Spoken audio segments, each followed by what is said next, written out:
I wanted to talk to you today about melting chocolate. Now, it's not a difficult thing to do, but it's amazing how many people stuff it up, and I have to say I'm one of those people. I've done it so many times, and the general core reason is that I'm impatient. I want it done quickly, and you know what? It just can't be done fast. It's one of those things that takes time. You have to be patient and you have to allow the time for it to happen. Now, chocolate is an incredibly delicate ingredient. Delicate in that it is solid at room temperature, but as soon as you put it in your mouth, it becomes liquid, literally. So the difference between those two temperatures sometimes is not a lot. You have to be very, very careful.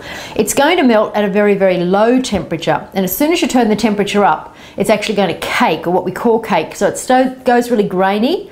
It's also the sort of thing you cannot mix with water generally. Although interestingly enough, on MasterChef once I saw one of the chefs, one of the instructors there actually adding water to it. So that really surprised me. But I'm not going to attempt to do it, and I'm certainly not going to advise you to do it, because I think that you will find you'll completely ruin your chocolate.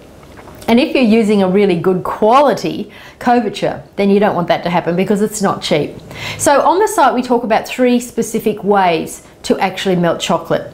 Now, one is the microwave method, which some people have enormous success with. I have tried it on several occasions and it does work, but you know, it varies. And the key with doing it when you're doing it with the melting in the microwave is that you have to do it in short bursts, very short intervals, because every microwave is different. They don't all have the same wattage. And you risk, if you leave it for too long in there on too high a temperature, of it caking again. So the key is, yes, you do it on high, but you do it for 5 and 10 second intervals at a time. So it can take a while. Now, if you're somebody who is impatient, that's not the best method to go with. The other one is to actually put it into a bowl over the top of simmering water. Now, the important thing with this is that the water is enough to keep going while it actually does the melting, but not enough so that it's bubbling up and actually touching the bottom of the bowl, because the heat of the water is too hot for the chocolate that's in the bowl. You only want the steam to actually touch the bowl, and that actually does the melting. So if there's water and it's too much in there, so you've got to watch it. The reason I'm saying this is because you've got to watch it, because if you only put a little bit of water in the bottom of your saucepan, then you have to make sure that that doesn't boil dry in the process of the melting. And the key with it is to stir it on a continual, not continual non-stop, but every now and then, so that you make sure that it does in fact not go to that cakey stage, which completely ruins your chocolate. It's non-recoverable. Once it starts to cake, you've got to start again. So you don't want that to happen. So that's the second method. But my preferred method, which I find works perfectly for me, providing I don't get impatient, is to put the chocolate inside a Ziploc bag. Now, generally I do 2 Ziploc bags because they aren't very thick.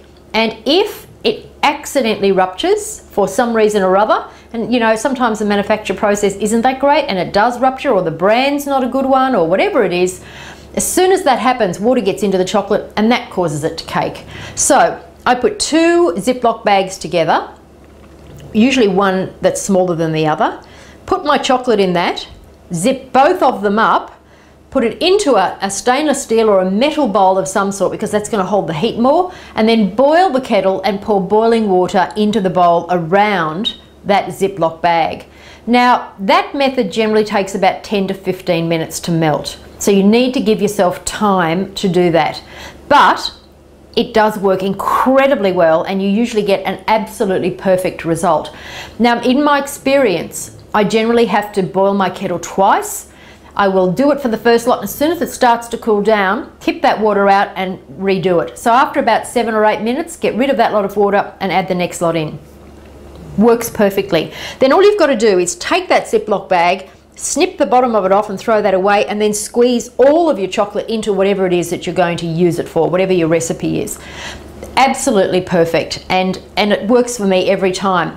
Now, the other hint that I'm going to tell you here is that when you are doing melting of chocolate, make sure the chocolate that you're melting is in small pieces. Now, either you take a block and you chop it up into small pieces, or you buy the little chocolate pellets, you know, the little buttons that you can get. The smaller the pieces of chocolate are, the quicker they're going to melt, and the more evenly they're going to melt. You won't get bits and pieces in there. The great thing about the bag is that you can pull it out and dry it off a little bit with a tea towel and run your fingers all around it, and you can feel whether or not there's any chocolate still left to melt. So it works very, very well. So there's a few hints and tips with chocolate. Maybe until you get adept with it, you might like to try some cheaper versions.